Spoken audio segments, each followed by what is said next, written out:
The 1990s decade will no doubt stand out when wrestling historians and connoisseurs look back decades from now.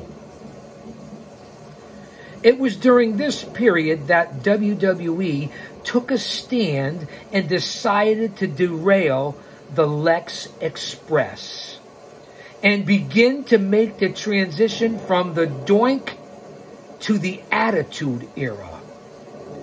Gone were the dark days that lectured and featured the likes of the Goon and the Duke, the Dumpster Droese, and many others of that time frame of the world. The Attitude Era ushered in stars such as Mankind, one of 3 Mick Foley alter egos. You guys understand that, right? Cactus Jack, Dude Love. There was also D-Generation X. Years before the WWE would whore out glow sticks to 8-year-old boys and girls. And of course, The Rock and Stone Cold Steve Austin. Before they took the suburban commando route and hit the road for Hollywood. You guys understand what I'm talking about, right? Welcome back to Chaos Corner for another episodic YouTube adventure of story time with the GOC. Here on Guardian of Chaos, the YouTube channel. Drop an elbow on that like button. Thank you very much, Austin Nance. And I acknowledge the OTS Tribal Queen.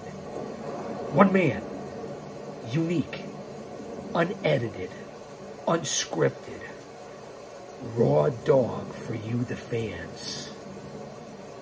I'll say that to say this, because I tell it like it is.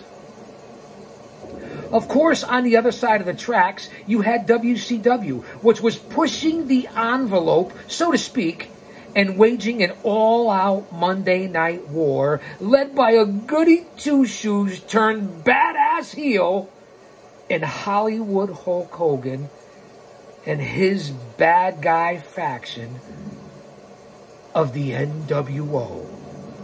Great times, for sure.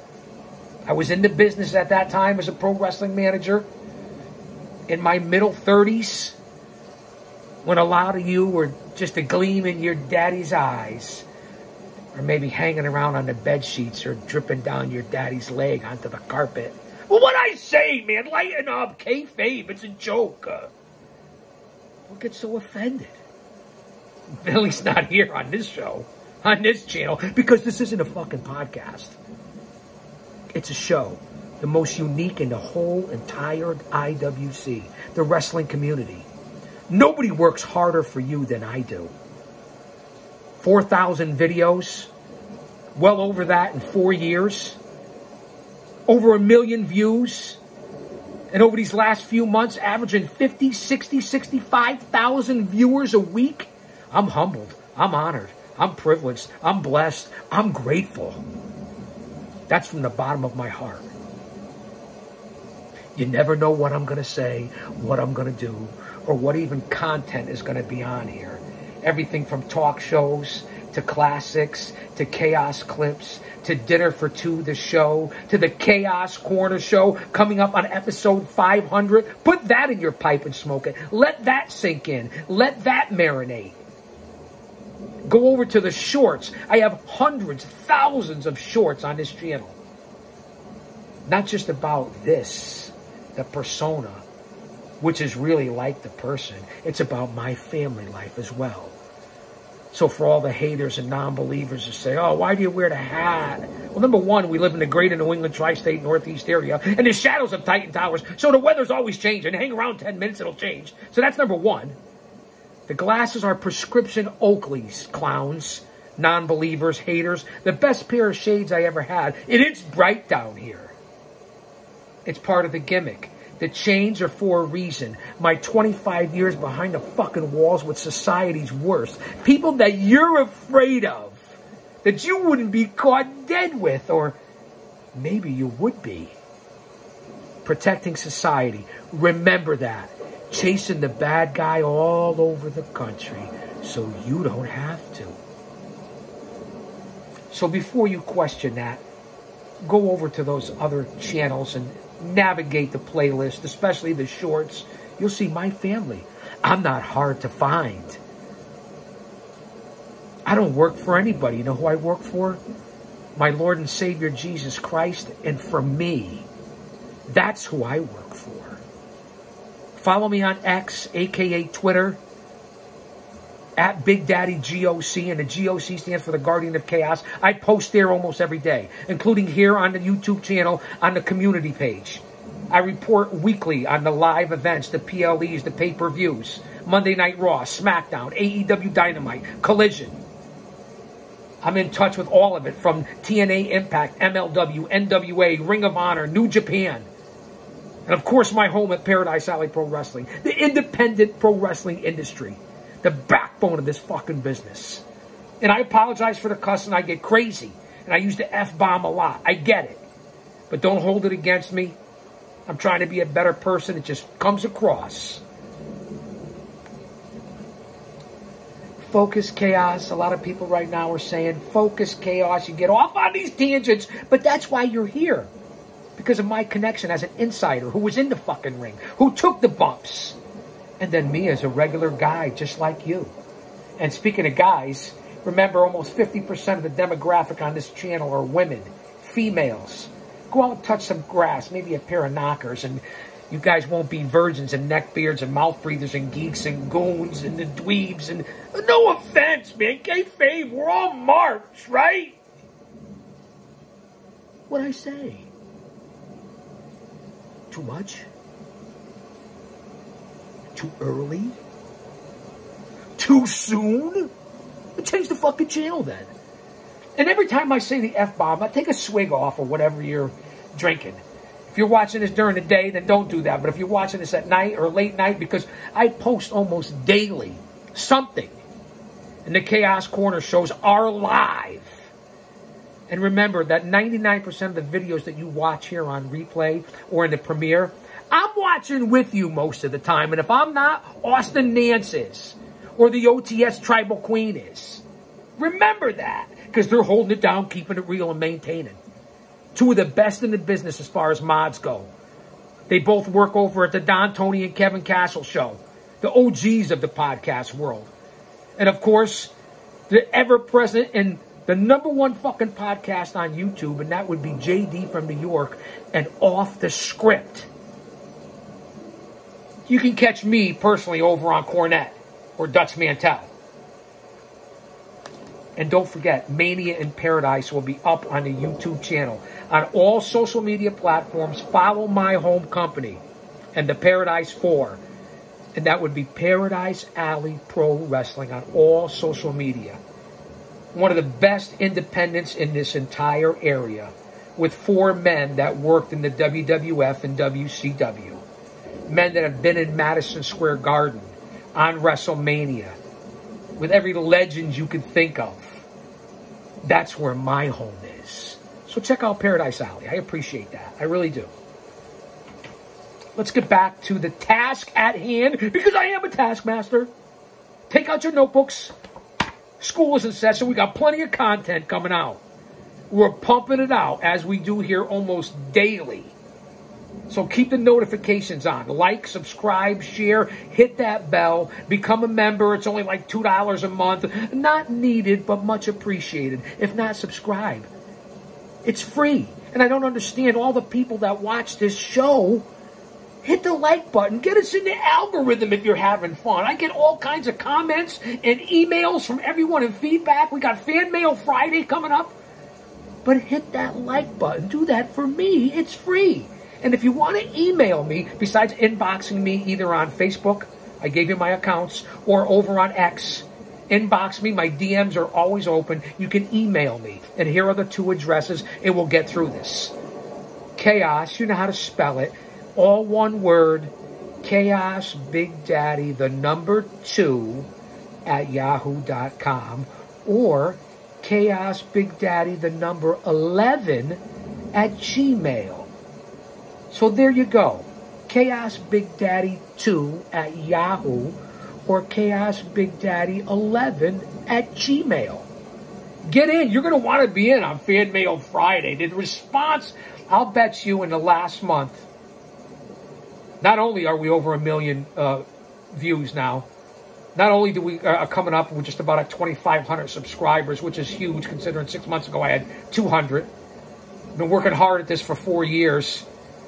We're averaging, on the low end, 10, 15, 20,000 viewers a week on the low end to 50, 60, 65,000 on the high end. As I said, I'm repeating because that's what I do. Pete and repeat. You get it. 220,000 in the last 4 weeks. Not bad for this channel. I don't compete with anybody else. I compete with me, my channel. So I'll bet you I've gotten emails and letters and inboxes, probably about 250 in the last 4 weeks. Fan Mail Friday is going to be a lot of fun. I've already gone through some of the questions. Some of them I'm not going to be able to answer. But guys, get involved. Spread the word on this channel. Feel the connection. Tell me what you like and what you don't like. I listen, unlike most of the people you follow who don't even read the chat. And again, you won't find any more unique content, whether it gets copyrighted or not, right here on this channel. YouTube, lighten up. Can you take your foot off my throat, please? I would appreciate it. Try to get back to me when I reach out to you. It's really a racket here on YouTube. That's why I've said it before, but I've been dragging my feet. Keep an eye out and jump on the train early over on Rumble. The Guardian of Chaos over on Rumble. I'm thinking about taking a lot of the content over to Rumble. So again, I'm off Instagram. I'm no longer on the gram. I wasn't crazy about the platform. I apologize to my followers over there. That's why you can hop on a Facebook, which is a more intimate area to get to know me away from the wrestling industry as well, the wrestling business. But if you want the entertainment part and the episodic adventure, that's right here on YouTube. Can't go wrong on this community page, and you can't certainly go wrong over on Twitter. People say it's toxic, it's garbage, it's this. Not if you use it the right way. Ignore the trolls. Come over and check out the unique content I put on Twitter. AKA X. I get it, Elon, I understand. Facebook as well. Again, I'm repeating. Let me get back. Somebody tell me to get back to the story. This is story time. Where were we? I think I know where we were. Okay, we're talking about Hollywood Hogan from Goody Two Shoes in the WWF, WWE, to the badass heel in WCW and the NWO, one of the greatest factions of all time. And I know this has come up in a lot of other different podcasts because, as I said, this is a show. Let me know your Mount Rushmore of factions. And by factions, that's 3, 4, or more. Put it in the chat. Let me know who your top factions are. To me, I'm just going to throw out a few of mine without missing a few. I consider the Freebirds a faction, the Four Horsemen a faction, the Heenan family a faction, and then, of course, everyone's going to say now and then, they're going to say right now the Samoan Dynasty, that's definitely a faction, the Bloodline. A lot of people will talk about different factions like... what are they, the Death Dick Riders now, or the BCC, or whatever they're called, Blackpool Combat Club. There's different factions out there. Las Lobanas, whatever faction that is from Mexico. So drop them in there. And I know I'm missing a lot. I'm just throwing them out there, giving you some ideas. A lot of people will say the Shield, Degeneration X, and I got two words for you. And you know what they are? Chaos Corner. Those are the 2 words. getting off track here, a special book that's very hard to find that has the facts that I had written down for this and then modified with this. It makes for entertaining theater here on the show. One of the glorious and unforgettable times came on one of the most controversial characters in the history of pro wrestling. And that would be one Brian Pillman. Or perhaps he's better known by his moniker, the Loose Cannon. The character that Pillman portrayed was as real can get in a business that is based on over-the-top yet scripted storylines, and I don't like that word scripted. His unpredictable persona saw him do worked shoots that so bordered on the line of insanity that even the wrestlers themselves believed he was a legitimate nutcase. And I know people that worked with him, and that's a true story. If you know the story, and I'm sure most of you do. If not, remember, due diligence. Flying Brian Pillman, as he was dubbed for his high-flying ring ability in his early days in Canada's famous Stampede Wrestling promotion, began his professional athletic career as a football player, where he briefly made a stint with the NFL's Cincinnati Bengals during the pre-Icky Shuffle days. You remember the Icky Shuffle, right? And then he'd slam the football. After a brief run, Pillman eventually left Canada and he headed back to the States to wrestle under the NWA banner. It was there he crafted his skill as one of the first American-born wrestlers besides Tom Zink, the Z-Man, I guess, for these purposes, to incorporate Mexico's lucha libre style of wrestling. Pillman's greatest success in his early NWA turned WCW days came when he teamed up with the then stunning Steve Austin and formed the Hollywood Blondes. I know I said Austin. It's Austin. You guys get that. You know you love it when I rumble, stumble, fumble, bumble, get tongue-tied. Don't make me refer to Bully Ray and what he said to me. Come on, if you know, you know. I don't have to keep going over the same stuff, do I? Now he said, give the Guardian of Chaos 6 spots and I'll fuck up 5 of them. That's a compliment coming from a Hall of Famer. That's just my viewpoint. I'm giving it to you raw dog. The Hollywood Blondes. He really began to make waves when he joined up with Ric Flair in the Four Horsemen, where he would go on to defeat Japanese legend, konnichiwa, bitches, arigato from the Chaos-san, Jushin Thunder Liger in the very first match in Monday Night Nitro history, which was held where, I believe? The Mall of America, in that, I don't want to say the words, they might copyright or add suitability for me, the dumpster fire they now call Minnesota. Boy, has that place really turned around and become a bunch of extremists. No, I'm just saying, man. It's the last place you'd catch me living, a once great city that had great stars and legends come out of that area. Boy, oh boy, have things and times changed. That's another story for another time on what's happened in the current climate in this world. It was around this time that the Loose Cannon's unpredictable behavior shined and set off a slew of moments on live television that bordered between both fact and fiction.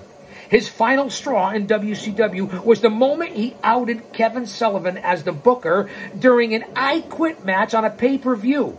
Pillman was let go by WCW and would find even more infamy in the form of ECW. ECW naturally was a wrestling fan's third option at the time during the glory days of the Monday Night Wars. It was a hardcore alternative where Pillman shined with his often offbeat behavior and for being one of the best performers on the mic. Yes, it's true. He once threatened to yank it out and urinate on live TV on the fine folks in the ECW 2300 arena. How about that? I didn't say it, he said it. He threatened to do it. Pillman was the talk of the town. And upon entering the WWF, he was well on his way to becoming the talk of all three major players in the game at the time. It was here where he formed an allegiance with some of his former Stampede pals and became a member of the Hart Foundation. It was around this time when he began a program with his former Hollywood Blonde partner, Steve Austin, and made history by infamously becoming the first and only person to ever pull out a gun during a live television wrestling event. Not one to shy away from controversy, Pillman, who was already well on his way to become one of wrestling's most highly talked about in and out of the ring performers, was found dead at the age of 35 the night before a WWF pay-per-view event in which he was supposed to participate.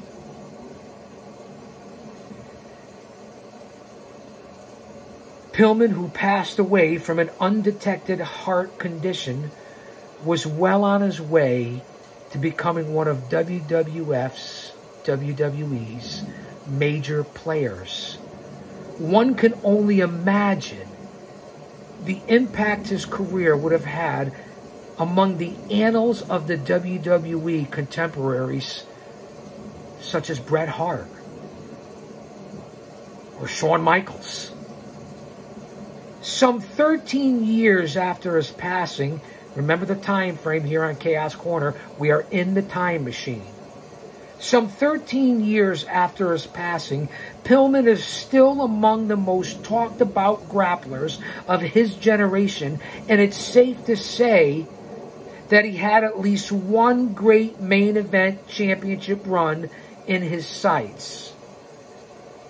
The Rogue Horseman, who once traded missile dropkicks for F-bombs, may be gone,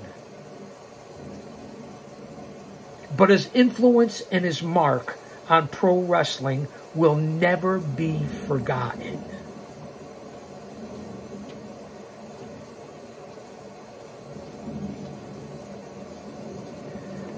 I'll say that to say this, because I tell it like it is. Don't you dare miss it.